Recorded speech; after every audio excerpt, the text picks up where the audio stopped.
Salve família encarando, aqui quem fala é o Davi, seja muito bem-vindo ao nosso humilde canal. Família, eu queria começar esse vídeo, né, para dar os parabéns aí ao governo que conseguiu aprovar em reforma, e muita gente vem com aquele velho argumento, apesar de todo o esforço que a gente fez, apesar de todo o esforço que o próprio Dr. Enéas fez durante toda a vida para mostrar o problema do Brasil não é o que se gasta com o povo. Se você pegar aí esse gráfico que você está vendo, você vai ver aí o que a gente mais gasta é com os juros da dívida dos bancos internos e externos. A gente deve, a nossa maior verba vai toda para isso, para pagamento desse juro, que é cobrado os juros mais caros do mundo ao Brasil. Então a gente sabe que para o próprio Enéas foi o primeiro a falar nisso, que teria que ser feita uma auditoria dessa dívida e aí baixar esse juro, ou como o doutor Enéas mesmo queria. Enéas já era mais radical, Enéas dizia que não pagaria mais juro nenhum. Então, corrigindo a inflação, a dívida está aumentando 16%. O que isso implica para o país? Isso implica um dispêndio anual, exercício de 2001, 120 bilhões de reais. 120 bilhões dão 10 bilhões mês. Uma coisa astronômica. Não há dinheiro para saúde, não há para educação, tudo mais que é discutido no seu programa, em qualquer lugar, perdoe-me, é conversa fiada. Vou aumentar salário, vou melhorar, isso tudo é conversa fiada, não há dinheiro. A verdade é que não há mesmo. E um ponto também que é vital nesse aspecto a se considerar, é que isso só tende a piorar. Então, a minha síntese é essa. Esse é, a meu ver, o ponto central. Um governo, seja qual for, que assuma o comando do país, tem que dizer assim: como eu vou fazer para deter esse processo? Qual o caminho? Isso será objeto de nossa conversa, eu espero. Qual o projeto? O que se vai fazer para que o país possa emergir desse lodaçal de ignomínia, de vergonha que ele está mergulhado? O que se vai fazer? O que se faz? Que já está com mais de 3 minutos, só para ver, falar do seu poder de síntese. Exato. O que é preciso fazer, então? Aí é preciso ter coragem. Porque a minha palavra, que está em tudo que eu escrevo, em todos os lugares, estive já ali numa TV em Santos, e pipocaram telefonemas, 160 e tantos, diz o diretor lá da TV, que foi recorde. Eu só vejo uma saída. Não é brigar, não é mício, é sentar-se à mesa de negociações como gente grande, não como criança e nem de joelhos, e dizer: não dá mais. Não dá mais. E não se venha falar em calote. Não, peraí. Antes que se fale em calote... Eu não falei em calote. Antes que fale, antes, permita-me, que a conversa é essa, não é calote. Se um ladrão entrar na minha casa e tirar todos os meus bens, e tirar tudo e levar dinheiro, e depois quiser me emprestar, uai, ele levou tudo que era meu. O que esses senhores fizeram foi se apropriar de maneira indébita de tudo que aqui estava, que era riqueza nossa. Isso é que ocorreu. E eu tenho uma análise longa. Tudo que ocorreu foi como se aves de rapina tivessem tomado o nosso patrimônio, e há N exemplos disso. Então, é impossível continuar. Como continuar se o orçamento agora de 2001 foi em torno de 200 bilhões? E nós pagamos 120. Aí veio o governo de novo com um boletim extremamente distorcido. Não, mas vamos ficar aqui na mesa. Pronto. Estamos na mesa de negociação. Mesa de negociação. Você chega na mesa de negociação, vamos o quê? Vamos negociar. Isso. Aí você diz assim: não vamos mais pagar. Não. Vamos pagar de maneira securitizada. Nós não temos agora para pagar. Estão matando o nosso povo de fome. Securitizada. 30 anos no mínimo. E não pagamos juros mais. E fazemos uma auditoria da dívida. Tá, fazemos uma auditoria. O outro lado fala assim: não. Vamos ter que pagar. E aí? E eu digo não. Aí o outro fala: não. E eu digo não.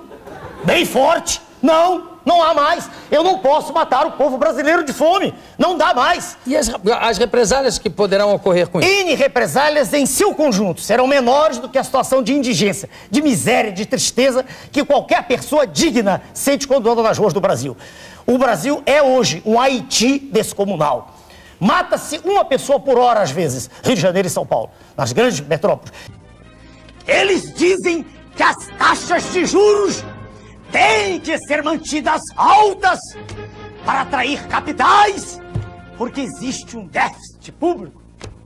Mas não dizem que só existe déficit público por causa do pagamento das altas taxas de juros. É o cachorro correndo atrás do seu próprio rabo. Então, família, a gente sabe que o buraco negro que suga a nossa verba é esse juro. E a Enéas já mostrou isso através de gráficos, outros políticos também patriotas de verdade também mostraram isso não importa o que privatize, não importa o que o governo faça. O que o governo faz, todos os governos, não estou falando especificamente desse, o que eles fazem é remendo. É pegar um empréstimo, como foi o caso do PT, pegou um empréstimo.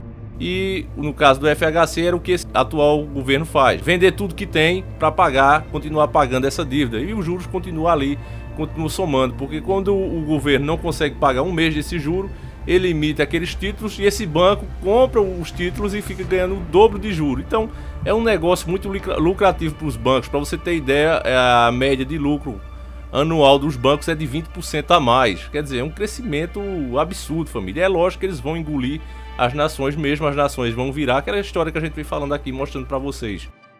As nações vão existir sim, mas somente para transmitir as ordens que vai vir ali do governo central, que a gente chama do governo supremo, o governo do anticristo.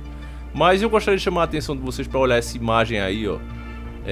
E eu peço até desculpa quem discorda, mas eu não vejo diferença aí, ó. Eu não vejo diferença nenhuma. Eu peguei essa imagem no Face e eu digo, realmente, a gente não vê. A única diferença aí é a cor da camisa, porque os de cima idolatravam Lula e os de baixo idolatram Bolsonaro. E são o mesmo povo, eles só fizeram trocar a camisa. Viram que o outro enganou, aí agora vestiram a do outro, para ser enganado de novo. Quando eu fiz o vídeo agora do repórter, né, que infelizmente morreu, muita gente aí criticou e disse, pô Davi, como é que você compara esse cara? Ele era um esquerdista doente, ele só falava mal da direita. Família, o que eu quis mostrar para vocês é que se fosse a esquerda que tivesse ganhado e tivesse aparecido um direitista, repórter, com a credibilidade que ele tinha, falando o que ele falava, também teria sofrido de infarto. Basicamente o que eu disse foi isso. E aí vocês entendem, porque eu não posso falar com todas as palavras aqui, o YouTube não permite mais. Se fosse a esquerda no poder hoje e tivesse falando o que ele falava, um direitista, repórter, com a mesma credibilidade dele, também teria sofrido um infarto na minha visão. Isso é o que eu vejo. Porque o sistema ele sempre protege os seus. E não importa se é esquerda ou direita ou centro que esteja na hora. Todos que entram, você pode observar que eles sempre servem ao sistema. Eles mudam aquelas opiniões. O Lula, se você pegar os depoimentos dele, se você tiver paciência para assistir debates antigos, você vai ver que ele criticava muito os bancos. E assim que entrou, ele pega dinheiro com esses bancos. O Bolsonaro criticou, chamou essa reforma de criminosa e fez uma muito pior. Governo de porcaria é esse do Temer?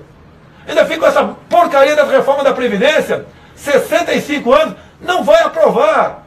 Ainda vão dar munição pro PT. Você, Temer, Sua Excelência Temer, não vai aprovar a reforma da Previdência, ainda vai dar munição pro PT crescer em 2018.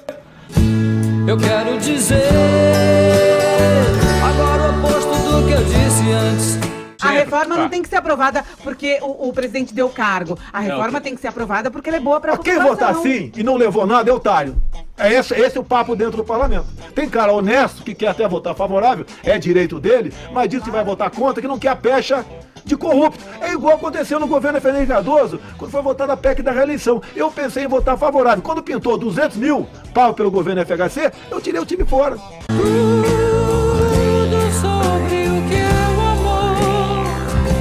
E infelizmente, eu observando como o povo apoiou essa reforma da Previdência, essa reforma, alegando, não, mas o país está quebrado, mesmo a gente sabendo que a gente poderia fazer auditoria da dívida pública, mesmo sabendo que o governo perdoou dessas petrolíferas aí, essas petrolíferas estrangeiras, de estar ali cavando o nosso petróleo, vários impostos deles, né, que o governo chama isso de incentivo. Não, a gente perdoou esses impostos aí que eles deveriam nos pagar, para incentivar que eles tirem mais petróleo e assim a gente lucrar mais, a gente sair ganhando ao longo do tempo. Mas mentira, esse pessoal que comprou o direito de escavar o nosso petróleo, eles iam escavar de todo jeito, eles não compraram para ficar olhando pro negócio.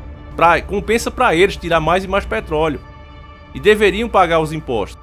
E aí a esquerda disse que era 1 trilhão. E aí eu assisti, família, para você ter ideia, 9 horas anteontem e às 12 horas de ontem, mais ou menos isso, 8 horas, não lembro mais, ou foi de 8 a 12 horas, nem lembro mais.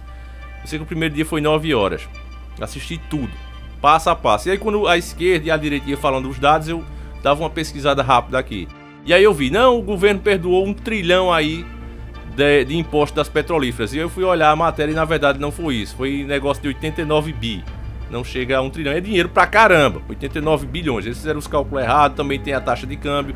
Não é bem 1 trilhão, isso que a esquerda falou é mentira, mas foi 80 e tantos bilhões, isso é fato. E aí era um dinheiro que poderia ajudar. A gente sabe que isso não foi nem Bolsonaro, foi o governo Temer. E eles também estavam falando como se fosse Bolsonaro. Não foi Bolsonaro, foi Temer. Também tem a questão dos bancos, né? Que o Temer também, uma dívida milionária aí que os bancos tinham com o Brasil, e Temer também perdoou. E mesmo assim eles continuam alegando que o país está quebrado. A PEC de Clodovil, a PEC para diminuir o número de parlamentares também não se fala, não se aprova. E aí mesmo assim também eles não abriram de jeito nenhum mão de nenhum privilégio deles, não abriram mão da aposentadoria especial, deixaram aí os militares de fora. Quer dizer, toda crise quem tem que pagar é a massa, é o gado, é a população. Esse mesmo povo que está aí nas ruas apoiando, é os únicos que são brasileiros de verdade, né? Que tem que pagar pelo seu país, os outros podem ficar de fora. Quer dizer, como é isso, família? Como é que ninguém para raciocinar e pensa? As pessoas estão realmente polarizadas, porque o sistema trabalha para a globalização. E, mais uma vez eu repito, não interessa se é esquerda ou direita, não interessa. É a mesma coisa aí do repórter, não interessa que ele seja de esquerda. Se fosse a esquerda que estivesse no poder e ele fosse de direita, ele ou outro como ele, teria infartado do mesmo jeito. E as pessoas ficam polarizando. As pessoas polarizam até, família, o fato de eu ter dito no outro vídeo que eu não ficava perdendo tempo vendo vídeos aqui no YouTube. O que eu falei, o que eu quis dizer é que o YouTube diz que esse público, esse público conspiracionista, esse público que se informa e passa a informação adiante, representa apenas 1% dos acessos no YouTube. O nosso conteúdo, as views que nós fazemos juntos, representa apenas 1% do conteúdo. Isso foi o próprio YouTube que disse. E por isso disse que ia limitar. Então quando o YouTube diz isso, fica bem claro, e a gente pode comprovar isso vendo canais de pegadinha, canais de putaria, canais de rolé, canais do que você pegar aí, de bobagem. São os reis dos acessos. Tem milhões e milhões de acessos por vídeo. E esses são a maioria. O gado acessa a internet para isso, e é a esse público que eu estava me dirigindo. Mas mesmo assim as pessoas polarizam. Por quê? Porque algumas verdades que você está dizendo ali, as pessoas não querem ouvir. O que elas querem mesmo de fato é as bandeiras para balançar. E quando você diz que balançar a bandeira é errado, automaticamente você passa a ser o inimigo. Então essa infelizmente é a situação, irmãos. Mas é isso, vamos ter esperança, vamos ter fé. Como a esperança é a última que morre. Eu sei que nessas horas todos nós ficamos abalados. A gente sabe o que vai acontecer aí com os mais pobres. As pessoas vão trabalhar aí muito mais, na faixa de 7, 14 anos a mais para se aposentar. E alguns ainda querem, não, mas não é bem assim. Claro que esse 1 trilhão vai sair das costas dos pobres. O pobre é a maioria dos aposentados ali. É claro que esse 1 trilhão vai sair dos pobres. Não, mas é preciso, se era preciso de fato, primeiro o governo provasse, cortando os benefícios deles mesmo. Eu apoiaria essa reforma. Se primeiro o governo tivesse diminuído o número de parlamentar, se o governo tivesse feito a auditoria da dívida pública, se a gente tivesse visto todas essas medidas sendo tomadas, tivesse abrido mão os parlamentares das suas aposentadorias especiais, aí a gente dizia, não, realmente o país está quebrado, os nossos líderes já deram o exemplo e agora é a nossa vez, vamos partir para cima, vamos vestir realmente a camisa verde e amarela e vamos para cima. Mas o que a gente vê aí nem é a camisa verde e amarela, é a camisa do Bolsonaro. Igual de cima aí, ó, a camisa do PT. Quer dizer, o pessoal nunca vestiu de fato a camisa do Brasil, veste a camisa dos partidos. Vão pra rua pelos partidos. Mas enfim, família, é isso, essa é a minha opinião, você não é obrigado a concordar. Eu vou ficando por aqui, fiquem todos com Deus, um abraço e amanhã a gente volta se assim o Criador permitir.